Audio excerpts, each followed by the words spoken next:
Good morning my soul. আমি আপনাদের প্রিয় রাধা আর আপনারা শুনছেন রেডিও এফএম 93.5। শুনতে থাকুন আমার সঙ্গে।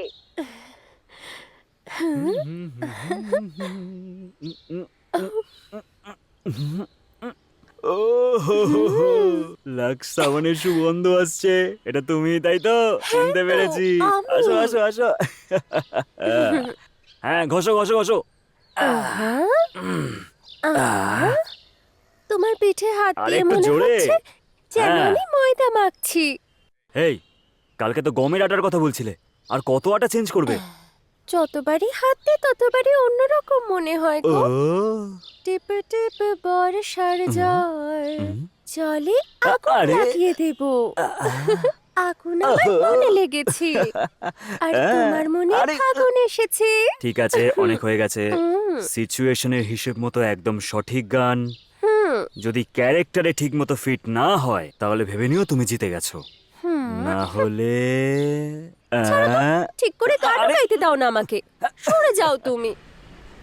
তারা তারা। ও, আরে এটা কি করেছিস? এতক্ষণ তুই ভিতরে কি করছিলি? ওরে বাবা আর রে, ওর কি স্নান হয়ে গেছে? বাপরে, এই ব্যাচেলার চোখে আর কি কি দেখতে হবে যে ভগবান। তোর কি একটু লজ্জা শরম নেই? লজ্জা টজ্জা তো ভালো কাটবে। গ্রামের বাইরে। তাই থাকুন আমার আমি সঙ্গে, তো কারণ আমি তোমার আপনাদের শোনাবো বৌমা। একটা নতুন গল্প। যা বেরো এখান থেকে। একবার একটা ছেলে আমার বন্ধু কাবেরীকে দেখে একদম ফিদা হয়ে গিয়েছিল। আর আমার বন্ধুর মন জয় করার জন্য জানেন সেই ছেলেটা কি করেছিল? ও ডেড বডির সামনে বসে তাকে নিজের আত্মীয় বলে প্রচার করছিল। কি ওর দারুণ কথা। নাটক দেখে মনে হচ্ছিল যে আজকালকার ছেলেরা তো ভালোবাসা ছাড়া আর কিছু বোঝেই না। Yes, এই ধরনের yes, yes. ছেলেদের জন্য সিচুয়েশন কিন্তু কোনো ম্যাটারই করে না। ওহ, কি দারুণ কথা। Thank you very much. লে আরে কে আবার? হ্যালো। Hello manager Krishnababu. হ্যাঁ, কাল ভোর 5টার সময় শুটিং হ্যাঁ, আছে। আচ্ছা কালকেই নাকি? হ্যাঁ, কালকেই আছে। কি কালকেই শুটিং নাকি? হ্যাঁ। হ্যাঁ, যদি তুমি বলো তাহলে আজকেই গিয়ে ওখানে শুয়ে পড়ছি আমি। হ্যাঁ। আর সঙ্গে আমাকে এক বালতি জল আর লাইফ বয় সাবান দিয়ে দেবে। চল দেখ ফোন। Hello sir. হ্যাঁ, সময় মতো শুটিং এ চলে গেলে ভ্যালু শেষ হয়ে যাবে। কি হলো রে ভাই, দাঁড়িয়ে গেলি কেন? আরে ভাই হাঁপিয়ে গেছি রে। এই, তুই তো এক্ষুনি বলি যে তোর নাকি নতুন নতুন বিয়ে হয়েছে। এইখানে ধাক্কা দিতে পারছিস না তো ওখানে কি করিস রে? কয়েকদিনের মধ্যেই তো তোকে ছেড়ে পালিয়ে যাবে ও। পাশের বাড়ির লোক হেল্প করে ভাই। হ্যাঁ, পাশের বাড়ির লোক help করে? তুই একটা কাজ কর, তোর আশেপাশে কোনো বাড়ি খালি থাকলে আমাকে বলিস, আমি ওখানে গিয়ে সেটেল হয়ে যাব। কেন রে ভাই? তুই তো বলছিস যে কেউ এসে তোকে হেল্প করতে পারে, তোর আশেপাশে থাকলে তোকে হেল্প করতে পারবো না সময় মতো। কি বলছিস কি ভাই? দুদিনের জন্য অন্যের বাড়িতে? আরে আমি কি মরে গেছি? আর এমনিতেই আমার বউ 1 মাসের জন্য বাপের বাড়ি গেছে, তাই বাড়িতে একাই আছি। তুই আমার সঙ্গে থাকতে পারিস তো? এ ফালতু কথা বন্ধ কর, তাড়াতাড়ি চল।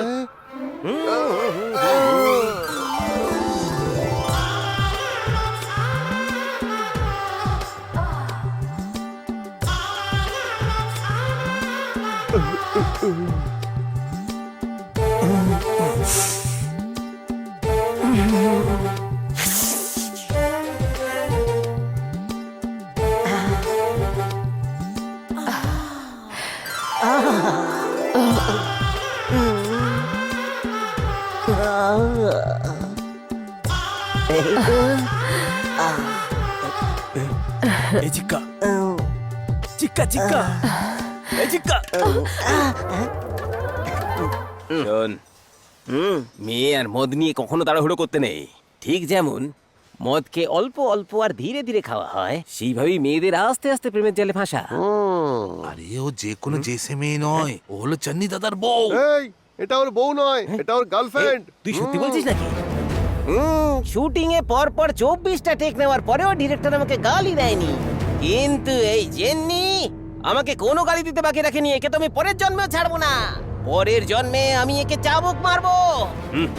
চিকা, তোর অসম্মান মানে পাড়ার সব ছেলেদের অসম্মান। ওকে আমি দেখে নেব, তুই শুধু সঠিক সময়ের অপেক্ষা কর, তারপর হর্স পাওয়ার কাকে বলে দেখিয়ে দিস। এই, ওই কাজটা হয়েছে কিনা চেক করে নে। এই দাদা এসে গেছে, পালা পালা পালা পালা। দাদা, এই চিক্কা আমাদের গ্যারেজে আসুক এটা আমার একদম পছন্দ হয় না। এই, আসতে দে, ছাড় এসব। সেই সময় ওর উপর টাকা ইনভেস্টমেন্ট করে আমি অনেক বড় ভুল করেছিলাম। আমার কপালই খারাপ ছিল। হ্যাঁ। দুধ যদি ছানা কেটে যায় তাহলে সেটা দিয়ে পনির বানিয়ে নিতে হয়। এবার দেখ। দাদা সত্যি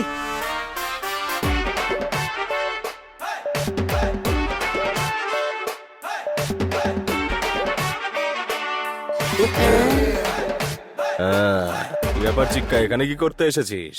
গাড়ি রিপেয়ারিং এর জন্য এনেছি। এইটা আমরা টু হুইলার রিপেয়ার করি না, এখানে শুধুমাত্র ফোর হুইলারের কাজ হয়। ঠিক আছে, ওসব কথা ছাড়। এই পুরনো আমলের গাড়ি নিয়ে তুই কেন ঘুরছিস এখন? হ্যাঁ, আরে নতুন একটা গাড়ি কিনে নিতে পারিস তো তুই। নতুন গাড়ির মাইলেজ কম হয়, হুম। আর পুরনো গাড়ি ফুল মাইলেজ দেয়, ও। একদম টাকাটাক। চালাতে খুবই মজা লাগে। এই শোন, এদিকে আয়। গাড়িটা স্টার্ট হচ্ছে কিনা চেক কর তো।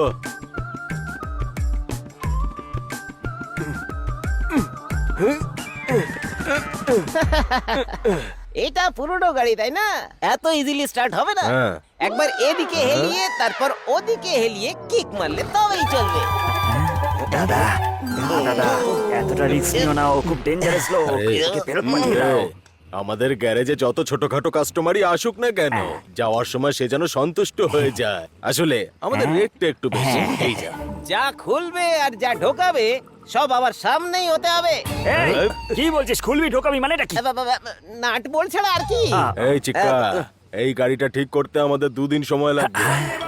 দাদা ও সেটাই এক্সপেক্ট করছে। এমনিতেও আমার কি বলতে শুটিং চাইছিস ক্যান্সেল তুই? হয়ে গেছে, 2 সপ্তাহ লাগলে আমার কোনো হ্যাঁ, অসুবিধাই আসছি। নেই। No problem. আরে দাদা। এক্ষুনি তো ফোন এসেছিল, একটু গাড়ি স্টার্ট করে দেখো। এই, দেখো, দেখো। দেখ তো, start কর। হ্যাঁ, এই তোর ব্যাপারে রেডিওতে কিছু বলছিল? হ্যাঁ। রাজা, ওই আর যে রাধা যদি তোর আর তোর বন্ধুদের ব্যাপারে, মানে তোর ব্যাপারে আর তোর বন্ধুর ব্যাপারে রেডিওতে বলেছিল ক্লোজ ফ্রেন্ড, যদি দুজনে তো ক্লোজ ফ্রেন্ডই হয়, তাহলে তোর আর ওর প্রেম হওয়া তো গ্যারান্টেড। গ্যারান্টি? গ্যারেন্টি। হ্যাঁ, হ্যাঁ, আমরা সবাই শুনেছি। আপনি সব শুনতে যখন পেয়েছেন? তুই বি বললি তখনই আমি বুঝে গেছিলাম যে মেয়েটাকে তুই ভালোবাসিস। বিগ বি মানে অমিতাভ বচ্চনের রিলেটিভ সে। আমরা এরকম বলেছিলাম নাকি? নিজের মুখটা বন্ধ আহ, রাখো। mostly। কেন জানি না, যবে থেকে ওই মেয়েটাকে দেখেছি আমার একটা ছোট্ট ডাউট হচ্ছে। তোকে দেখতে তো স্মার্ট, আর ওই মেয়েটা এ ক্লাস, আর তার উপর শেঠের মেয়ে। তোর তো কপাল ভালো যে ওকে পেয়েছিস তুই। তোর ভালোবাসার ব্যাপারে সবকিছু জানা, শুধুমাত্র এইটুকুই ইচ্ছে আমার। হ্যাঁ, তাই না? রাজা, সেদিন তুই আমাকে বলছিলি না যে তুই ওর লাভার, এবার জিজ্ঞেস করছি তো বল না। এই, হুম।